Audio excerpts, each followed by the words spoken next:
আমার আজকের ভিডিওটা ওই মানুষগুলোর জন্য ডেডিকেটেড যারা কিনা পুরান ঢাকা দেখতে তো চান কিন্তু পুরান ঢাকায় আসার সুযোগ হয়নি, অথবা ঢাকা দেখতে চান কিন্তু ঢাকায় আসার সুযোগ হয়নি। হ্যাঁ, এমন অনেক মানুষ আছেন আমাদের বাংলাদেশে যারা কিনা এই ঢাকা শহরটাকে ঘুরে দেখতে চান কিন্তু তাদের সৌভাগ্যে কুলায়নি। শুনতে একটু হাস্যকর মনে হলেও আমাদের অর্থনৈতিক অবস্থার সাথে যে সবার অর্থনৈতিক অবস্থার একরকম মিল হবে তেমন তো নয়। অনেকেরই ইচ্ছা থাকে একটু হলেও ঢাকা শহর ঘুরে দেখব, তাদের জন্য আজকের এই ভিডিওটা। তো আজকের জার্নিটা স্টার্ট করেছিলাম পুরান ঢাকার ঢাকা মেডিকেলের চত্বর থেকে, এবং সেখান থেকেই রিক্সা নিয়ে বুয়েট হয়ে আমি চলে যাচ্ছি নিউ মার্কেটের উদ্দেশ্যে।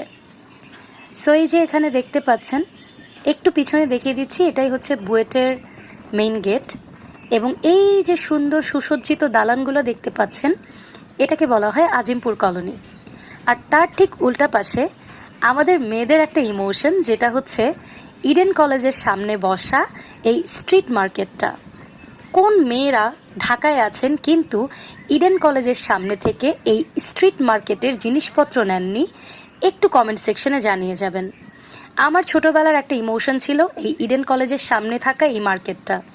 এখান থেকে অসংখ্য জিনিস কিনেছি যেগুলো ছিল রিজনেবল এবং নর্মাল মার্কেটের প্রাইসের তুলনায় একটু কম। তো আমাদের মেয়েদের জন্য কিন্তু এই মার্কেটটা খুবই পরিচিত এবং খুবই জনপ্রিয় বলা যায়। তো সত্যি কথা বলতে গেলে আমি যখন ভিডিওটা করছিলাম তখন আমার মাথায় একটা জিনিসই আসছিল, আমরা কত বড় হয়ে গেছি, এত ছোট ছোট বিষয়গুলো এখন আমাদের নজরই কাড়ে না। এত ম্যাচিউর হয়ে গেছি যে এখন এগুলো নিয়ে কথা বলতেও কেমন যেন আনইজি লাগে, হাস্যকর লাগে। অথচ একটা টপিক নিয়ে ছোটবেলায় আমরা সারা দিন কাটিয়ে দিতে পারতাম।